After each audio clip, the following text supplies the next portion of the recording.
जय हिंद साथियों, आप सभी को नमस्कार। कैसे हो आप सभी?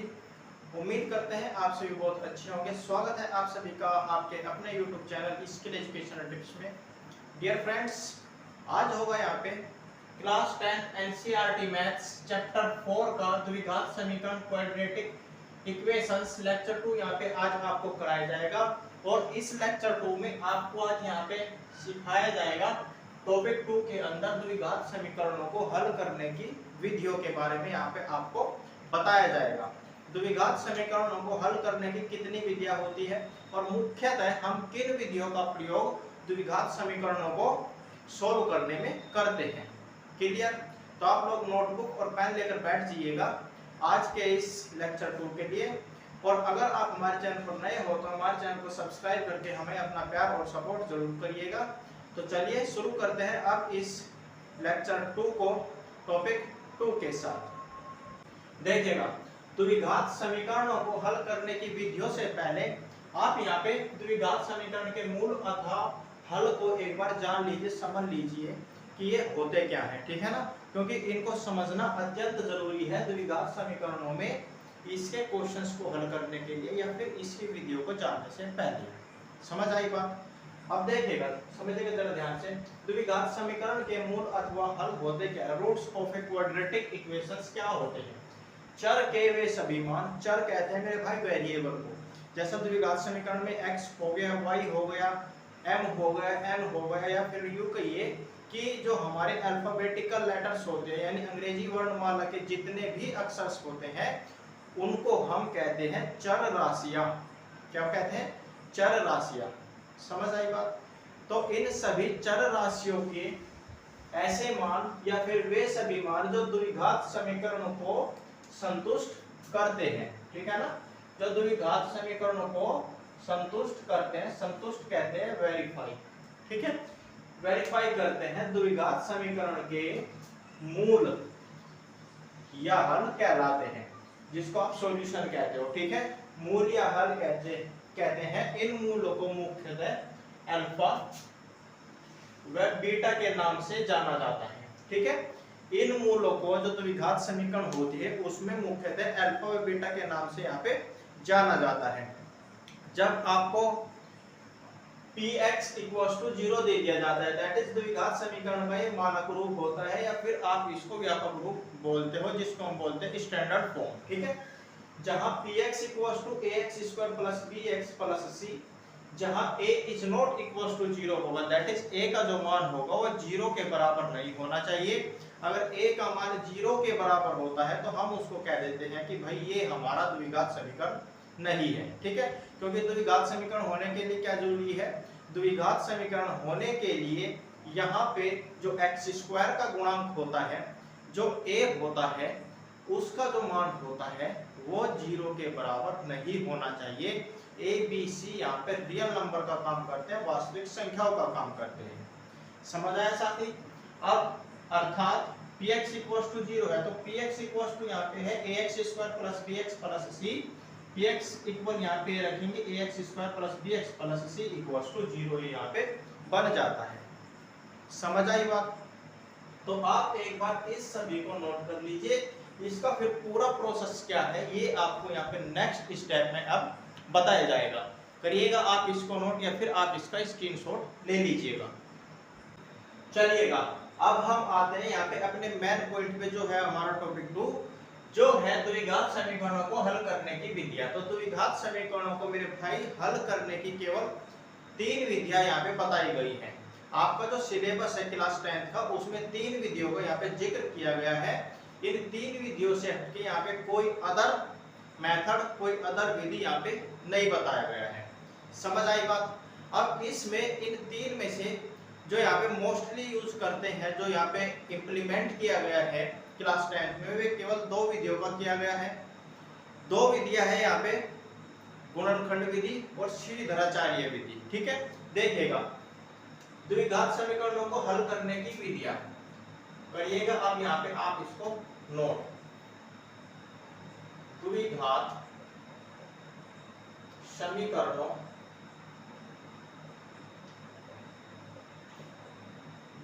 समीकरणों को हल करने की, द्विघात समीकरणों को हल करने की 3 विधियां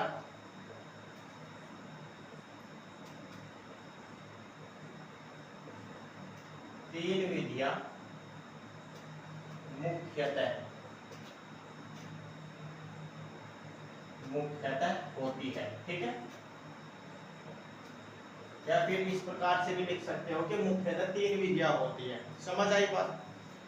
फर्स्ट विधि की यहाँ पे बात करें, वो होती है आपकी पूर्ण वर्ग बनाकर। ठीक है, पूर्ण वर्ग बनाकर समीकरण को हल करना, यानी द्विघात समीकरण को हल करना। पूर्ण वर्ग विधि के बारे में आपने क्लास 9th में एक्सप्लेन में यहाँ पे पढ़ा होगा। सेकंड विधि मोस्ट इंपॉर्टेंट है, जो है गुणनखंड विधि। ठीक है, गुणनखंड विधि। समझ आई बात, जिसको आप बोलते हैं factor Vidhi, factor method. Third and most important जो है श्रीधराचार्य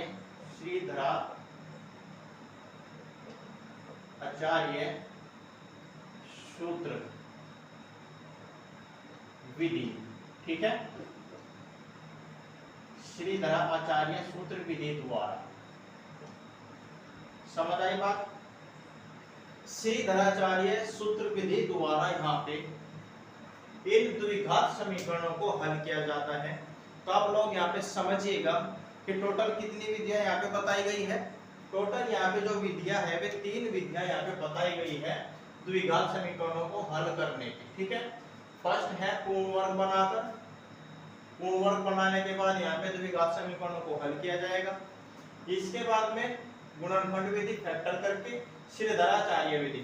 श्रीधराचार्य सूत्र विधि वह विधि है जब आपको ये ढंग ना बैठे, मतलब आपको यही समझ ना आए कि भाई यहाँ पे इसका गुणनखंड किस प्रकार से हमको करना होगा, या यूं ही पता ना चले कि भाई इसका फैक्टर हम कैसे बनाए। ठीक है, क्योंकि कभी कभी नंबर्स ऐसे आ जाते हैं कि दिमाग में टेंशन बना देते हैं, क्योंकि टाइम तो वहाँ पे जब कम रहता है तो बच्चा क्या करता है, जल्दी में जो क्वेश्चन उससे आता है उसको भी उल्टा सीधा करके भाई आ जावे है, और फिर क्या करता है, क्वेश्चंस का जो मार्क्स होता है वो अपना कट करवा देता है एग्जामिनर से। समझ आई बात। श्रीधराचार्य विधि ऐसी विधि है जो आप किसी भी द्विघात समीकरण में आप लोग अप्लाई करोगे तो आपको 110% 110% आप लोगों को ये द्विघात समीकरण का हल देकर ही जाएगा।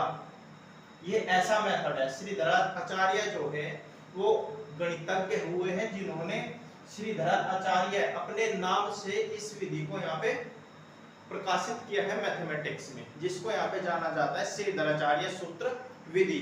ठीक है, अब देखिएगा जो यहाँ पे आपके सिलेबस में यूज किया गया है मेथड, जो आपकी क्लास 10th के सिलेबस में यूज किया है द्विघात समीकरणों को हल करने में, वो केवल 2 विधि का यहाँ पे मोस्टली प्रयोग हुआ है, इन दोनों का। ठीक है, एक तो सेकंड नंबर की विधि है जो है आपकी गुणनखंड विधि, और एक थर्ड नंबर की विधि है जो है आपकी श्रीधराचार्य सूत्र विधि। ठीक है, इन दोनों का यहाँ पे मोस्टली यूज हुआ है। अब यहाँ पे अगर क्वेश्चन एग्जामिनर आपसे पूछ ले, क्योंकि एग्जामिनर के मूड का बात है भाई, वो किस तरीके से क्वेश्चंस को पूछ ले, एक 2 नंबर के क्वेश्चंस में इस तरह के क्वेश्चंस को ऐड कर देता है कि भाई जो हमारा द्विघात समीकरण होती है उसको हल करने की कुल कितनी यहाँ पे विधियां बताई गई है। तो जिसको पता होगा कि भाई सीधा आंसर लगाएगा, ऑप्शनल में सीधा आंसर ठोकेगा कि भैया हमको यहाँ पे 3 विधियां सिलेबस में बताई गई है। कौन कौन सी विधि? पूर्ण वर्ग बनाकर विधि द्वारा यहाँ पे द्विघात समीकरण को हल किया जाता है। सेकंड है गुणनखंड विधि द्वारा यहाँ पे समीकरणों को हल किया जाता है, और थर्ड है रामबाण उपाय श्रीधराचार्य सूत्र विधि। ठीक है, तो इन तीनों विधि का यहाँ पे प्रयोग किया जाता है आपके इस सिलेबस में मोस्टली। ठीक है, अब आप इनको करिएगा एक बार नोट, फिर हम आपको यहाँ पे 2 एग्जाम्पल्स ऐसे देंगे मेरे भाई, जिससे कि आपको एक विधि जो है ना, जो आपका ये द्विघात समीकरण को हल करने का दिमाग में जो आपके डर बैठा है वो आपको छूमंतर हो जाएगा। ठीक है, बस आपको थोड़ा सा यहाँ पे ध्यान से फोकस के साथ यहाँ पे आप लोगों को चीजों को समझना है। आपका डाउट 200% खत्म होगा, ये गारंटी भाई हमारी है, ठीक है। बस आप लोग उस मेथड को फॉलो करिएगा जो हम यहाँ पे आपको बताएंगे। समझ आई बात? तो आप लोग इसको नोट करिए या फिर आप इसका स्क्रीनशॉट ले लीजिए। फिर हम यहाँ पे बात करते हैं एग्जाम्पल्स की। और हम यहाँ पे आपको एक बात पहले क्लियर कर देते हैं कि जो आपका सिलेबस में यहाँ पे मेंशन है, मोस्टली इन दो विधियों का प्रयोग किया गया है। तो सबसे पहले हम सेकंड विधि का प्रयोग करेंगे, गुणनखंड विधि का प्रयोग द्विघात समीकरणों को हल करने में। उसके बाद में हम यहाँ पे बात करेंगे श्रीधराचार्य सूत्र विधि द्वारा, ठीक है। क्योंकि रामबाण उपाय है तो भैया यहाँ पे आराम से इसको क्लियर किया जाएगा। चलिएगा देखिएगा, यहाँ पे दिया गया है कि गुणनखंड विधि द्वारा निम्न द्विघात समीकरण को हल कीजिए। अब जो यहाँ पे हल आएगा ना, वो होगा आपका मूल, ठीक है। रूट्स होगा वो आपका क्वाड्रेटिक इक्वेशंस का। क्योंकि हल को क्या कहा जाता है, हल को यहाँ पे भैया मूल के नाम से भी जाना जाता है, जिनको यहाँ पे अल्फा बीटा मुख्यतः नामों से जाना जाता है। यहाँ पे वेरिएबल क्या है, x है, तो यहाँ पे x के जितने मान आएंगे वो आपके होंगे मूल। और यहाँ पे हाईएस्ट पावर कितना है, यहाँ पर हाईएस्ट पावर 2 है, क्योंकि द्विघात समीकरण की बात है। तो द्विघात समीकरणों में चर की अधिकतम घात 2 होनी चाहिए, तभी वो हमारी द्विघात समीकरण होती है। समझ आई बात? और द्विघात समीकरणों में हम आपको बार बार बताते हैं कि भाई वेरिएबल का जितना हाईएस्ट पावर होगा अधिकतम उसके उतने ही हल या फिर मूल होंगे। क्लियर? चलिएगा अब इसको करते हैं गुणनखंड विधि से सोल्व। सबसे पहले फर्स्ट एग्जाम्पल की यहाँ पे बात करते हैं, उसके बाद सेकंड को देखते हैं क्या बोलता है, ठीक है। चलिएगा इसके लिए हम बात करते हैं उपरोक्त द्विघात समीकरण, उपरोक्त द्विघात समीकरण। फर्स्ट पार्ट यहाँ पे सोल्व किया जा रहा है। द्विघात समीकरण की तुलना, जो हमारा स्टैंडर्ड समीकरण होता है ना द्विघात का, उससे आप लोगों को यहाँ पे सबसे पहले तुलना करनी है। कि तुलना मानक द्विघात समीकरण, ठीक है, मानक द्विघात समीकरण।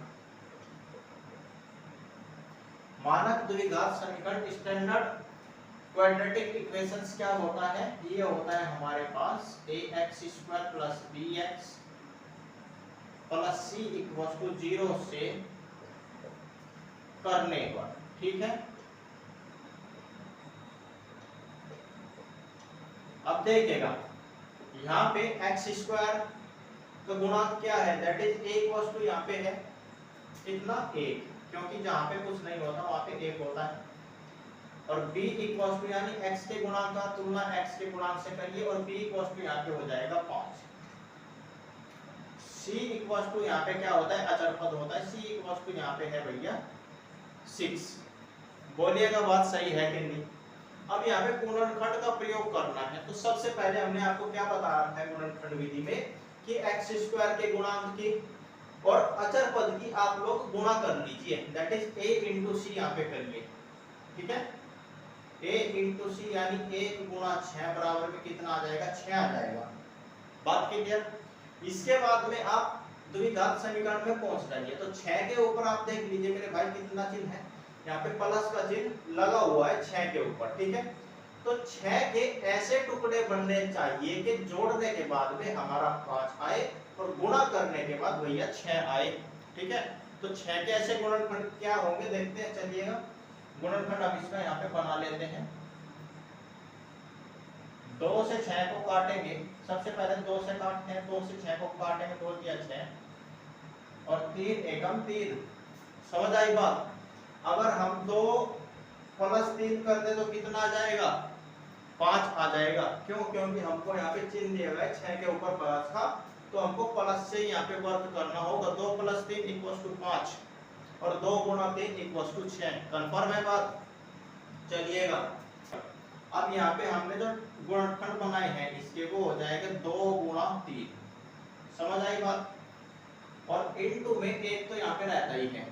इसके बाद में इस 6 के ऐसे टुकड़े बनाइए आप जो जोड़ने के बाद 5 आए, तो 2 और 3 को जोड़ दे तो कितना आएगा, 5 आएगा। सीधा सा बात है, गुणनखंड कर दीजिए भैया अब इसका।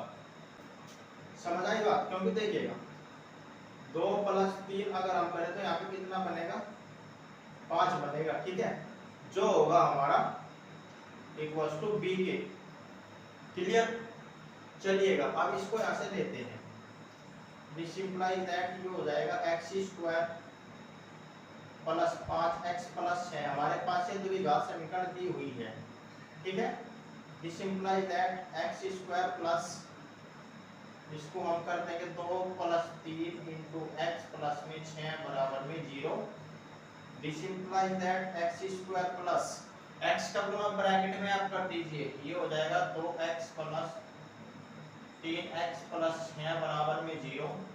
इस प्लस चिन्ह का अंदर ब्रैकेट में गुणा कर दीजिए मेरे भाई, तो ये हो जाएगा x² + 2x प्लस और प्लस की जो गुणा होती है वो 3x होती है + 6 बराबर में 0। या तो कोई दिक्कत? इसके बाद में आप लोग क्या करिएगा, देख लीजिएगा इसमें से और इसमें से क्या कॉमन है, x। या फिर आप बोलोगे भैया कि यहाँ पे तो x² है तो हमको तो कुछ समझ आया ही नहीं है। चलिएगा ये भी आपकी दिक्कत खत्म करते चलते हैं। तो x² यानी वेरिएबल के ऊपर जितना नंबर लिखा हुआ है, जितना पावर लिखा हुआ है, उसको उतनी बार गुणा में तोड़ लीजिए। क्लियर? प्लस इसको हम कर देंगे 2 × x प्लस इसको हम कर देंगे 3 × x प्लस 6 का हो जाएगा कितना, 2 × 3, और ये सब इक्वल है बराबर 0 के। कंफर्म है? इसके बाद में देखिएगा दिस इंप्लाइज दैट इन दो को पकड़िएगा और इन दो को पकड़िएगा।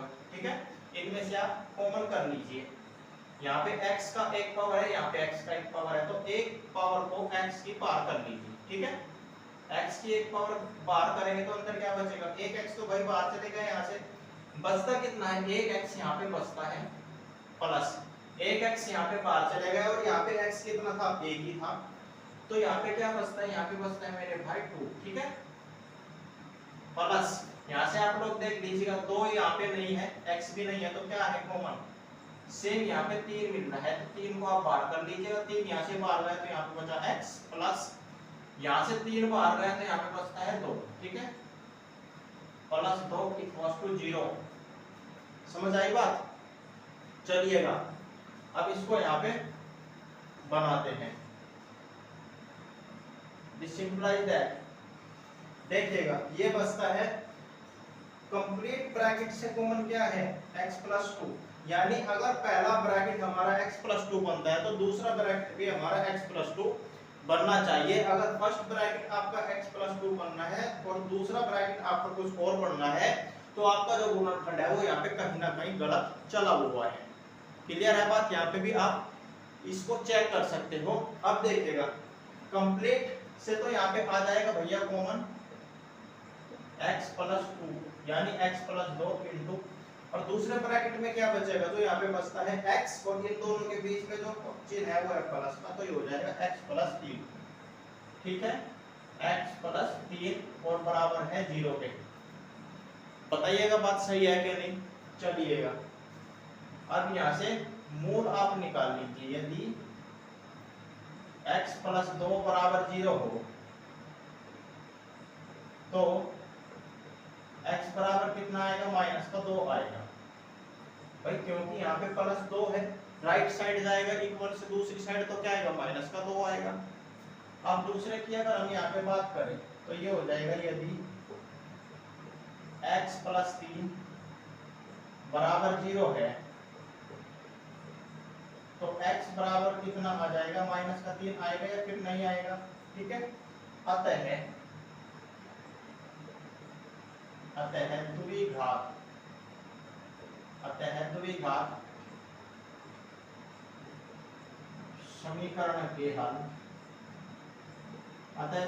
समीकरण के हल, x = -3 व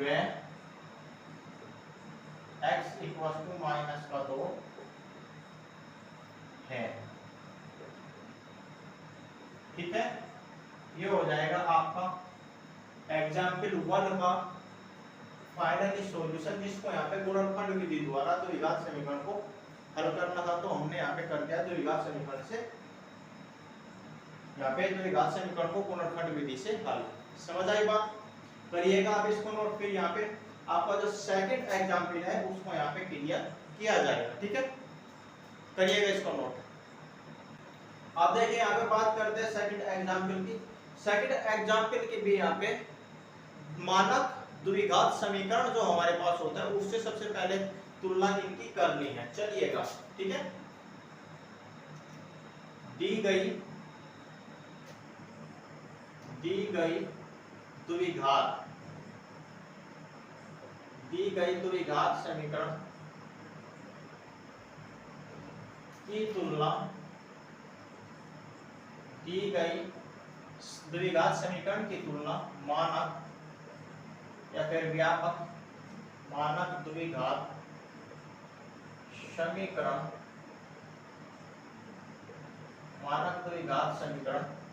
ax square plus bx plus c equal to 0 से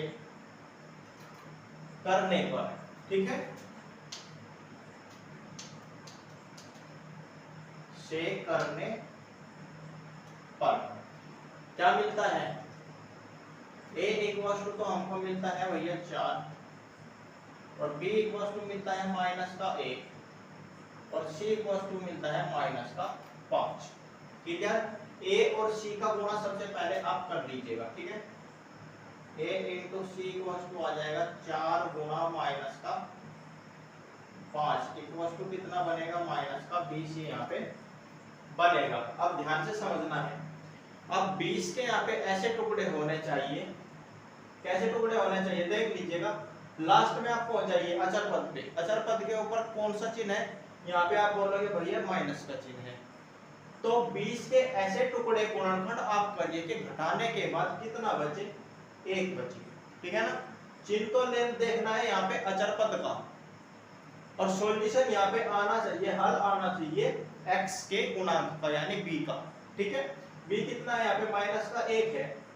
b कितना है? माइनस का 1 है। तो घटाने के बाद यहाँ पे कितना बनना चाहिए? घटाने के बाद यहाँ पे 1 बनना चाहिए। तो मेरे भाई अगर ध्यान से आप देखोगे तो 5 माइनस 4 अगर हम कर दे तो कितना बनेगा? ठीक है, 5 माइनस 4 अगर हम कर दे तो कितना बनेगा? आप बोलोगे भैया कि प्लस का 1 बनेगा। ठीक है, क्या बनेगा? प्लस का 1 यहाँ पे बनता है और यहाँ पे कितना है? यहाँ पे है माइनस का 1। तो चलिएगा ध्यान से समझिएगा इस गणित को। स्टार्टिंग से आप यहाँ पे गुणनखंड करके आए हुए हैं। चलिएगा प्रकार से यहाँ पे करना है। ये हो जाएगा 4x स्क्वायर माइनस 5 में से अगर हम 4 को घटा दें तो कितना बचेगा? 1 बचेगा, नहीं बचेगा। और बाहर x में यहाँ पे है और माइनस में है 5। ठीक है, इक्वल्स टू 0 के ये दिया गया है। दिस इंप्लाइज दैट ये हो जाएगा 4x स्क्वायर माइनस x का ब्रैकेट के अंदर आप गुणा कर दीजिए तो ये हो जाएगा 5x माइनस का 4x minus 5 equals to 0। This implies that 4x square minus इनका ब्रैकेट के अंदर आप गुणा भेजिए, माइनस और माइनस प्लस 4x माइनस 5 बराबर में 0। दिस इंप्लाइज दैट यहाँ पे x स्क्वायर, यहाँ पे x को आप पार करिएगा, ये हो जाएगा 4x माइनस का 5 प्लस 1 बार कर दिया, यहाँ से कॉमन आ जाएगा 4x माइनस का 5 इक्वल्स टू 0। क्यों? क्योंकि यहाँ पे 4x और 5 में तो कुछ कॉमन है नहीं, तो क्या कॉमन कर सकते हैं? जहाँ पे कुछ कॉमन ना आता हो वहाँ पे 1 कॉमन आता है। क्यों? क्योंकि 4x गुणा 1 और 5 गुणा 1 तो 1 कॉमन आराम से आ जाएगा। कंप्लीट ब्रैकेट से आप देख लीजिएगा क्या कॉमन आता है। कंप्लीट द्विघात समीकरण से यहाँ से कॉमन आता है 4x माइनस का 5 और दूसरे ब्रैकेट में बनेगा x प्लस 1। ठीक है, x प्लस 1 इक्वल्स टू 0। अब यहाँ से आप इनका सॉल्यूशन आसानी से कर लोगे। चलिएगा, यदि 4x माइनस 5 बराबर 0 हो तो 4x बराबर में 5 होगा या नहीं होगा? और this implies that x equals to आ जाएगा मेरे भाई 5 बट्टा में 4। समझ आई बात? x इक्वल्स टू आ जाएगा 5 बट्टा में 4 इसके बाद में दूसरा गुणनखंड लेते हैं, यदि x + 1 = 0 हो, दूसरा गुणनखंड ये तो है ना x + 1, तो x बराबर कितना -1, अतः दी गई द्विघात समीकरण का जो हल होगा, जो मूल होगा, वे हो जाएंगे x = -1 और x = 5/4। समझ आई बात? तो आप लोगों को करना क्या होगा, सबसे पहले दी हुई द्विघात समीकरण का मानक द्विघात समीकरण से आप लोगों को तुलना करके a, b और c के मान ज्ञात कर लेने हैं, जिस प्रकार से हमने अभी दोनों एग्जाम्पल्स में किया हुआ है। ठीक है, उसके बाद में आप लोगों को c पद देखना है और a टर्म देखना है, यानी x² का गुणांक देखना है। फिर a और c का गुणांकों की आप लोगों को गुणा भेड़ देनी है, यानी गुणा कर देनी है। गुणा कर देने के बाद आप लोग ये देखोगे कि हमारा बनता क्या है, गुणनफल। उसके बाद में आप उस गुणनफल का ऐसा टुकड़ा कीजिए, कैसा टुकड़ा करना है, चिन्ह आप देख लीजिए, अचर पद पे यहाँ पे क्या है, चिन्ह यहाँ पे माइनस का है, तो घटा के हमारा क्या बनना चाहिए, जिस प्रकार से हमने यहाँ पे घटा के 1 बचाया है ना, उसी प्रकार से according to sign, according to चिन्ह हमको वहां पे काम करना है, हमको वहां पे वर्क करना पड़ेगा। क्लियर? जब आप उसको आसानी से गुणनखंड कर लोगे तो लास्ट में जाके आप इस प्रकार से आसानी से इनके मूलों को हल कर लोगे, इनका जो सॉल्यूशन होगा वो आप आसानी से ज्ञात कर लोगे। क्लियर?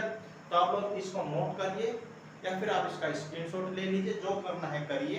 फिर हम नेक्स्ट करेंगे यहाँ पे रामबाण उपाय श्रीधर आचार्य सूत्र विधि का प्रयोग, और उससे हम यहाँ पे समीकरणों के मूलों को ज्ञात करेंगे। ठीक है, और चलिए अलग से कुछ नहीं लेते, यहाँ पे अलग से कुछ भी नहीं लेते। क्या करना है, इस सेकंड समीकरण को आप ले लीजिए और इस फर्स्ट समीकरण को आप ले लीजिए, इन दोनों का आप लोगों को आंसर देख लेना है गुणनखंड विधि से, और फिर हम यहाँ पे कराएंगे दोनों को श्रीधर आचार्य विधि से सोल्व। आप लोग मैच करके देख लीजिएगा, आंसर x के मूल यहाँ पे दोनों विधियों से सेम आएंगे। ठीक है, चलिएगा ये भी प्रैक्टिकली आपको करके दिखाते हैं। चलिएगा देखिएगा, सेम एग्जांपल्स, बस क्या बदल दिया गया है, अब की बार मेथड बदल दिया गया भैया, है ना।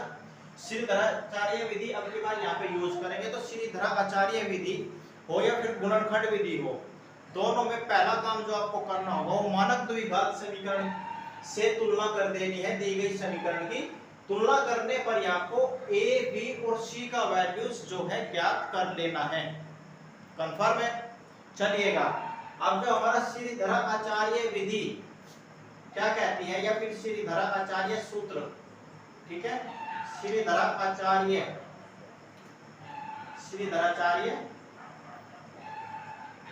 सूत्र से या फिर विधि, ठीक है, श्रीधराचार्य विधि भी इसको बोला जाता है। ये होता है हमारे पास में -b ± √b² - 4ac, ठीक है, अपोर में 2a। समझ आई बात? क्लियर है? ये होता है द्विघात समीकरणों को श्रीधराचार्य विधि से हल करने का फॉर्मूला। क्लियर? चलिएगा, अब देख लीजिए भैया हमारे पास क्या क्या है। इसमें गुणनखंड से हमको कोई मतलब नहीं है, ये बोलते हैं कि भैया आप लोग केवल a, b और c का वैल्यूज इसमें उठा के रख देना और अपना जो मूल है, अपना जो हल है वो ज्ञात कर लेना, बाकी आपको गुणनखंड से कोई मतलब नहीं है। ठीक है, चलिएगा, ये हो जाएगा this implies that minus b का वैल्यू कितना है, b का वैल्यू आप बोलोगे भैया 5 है, plus minus under root of, यहाँ पे कहा गया b का स्क्वायर कर दीजिए। चलिए जी कर देंगे हम b का स्क्वायर माइनस 4 का गुणा कर दीजिए, a का मान रख दीजिए और c का मान रख दीजिए, रख दिया है सभी का मान, और डिवाइड कर देना है मेरे भैया x² के गुणांक के दोगुने से। a का मान यहाँ पे कितना दिया गया है, a का मान है मेरे भाई 1। क्लियर? इसको आप सोल्व कर लीजिए, दिस इंप्लाइज दैट ये हो जाएगा -5 plus minus under root of 5 का गुणा 2 पर 5 पंजे कितना होता है 25 होता है, माइनस का 4 गुणा 1 4 एकम 4, 4 का गुणा फिर 6 में 4 छिके होता है 24, समझिएगा ध्यान से। और 2 का गुणा 1 में तो आ जाएगा 2 एकम 2। क्लियर। इसके बाद में आगे आप इसको करोगे तो आ जाएगा माइनस का 5 प्लस माइनस 25 में से 24 जाएगा, अंडर रूट यहाँ पे 1 बचेगा, ठीक है। और बट्टे में कितना होगा 2 होगा। सिंपलाइज दैट तो आ जाएगा माइनस का 5 प्लस माइनस अंडर रूट 1 का मान कितना होगा 1 यहाँ पे आ जाता है और बटे में 2।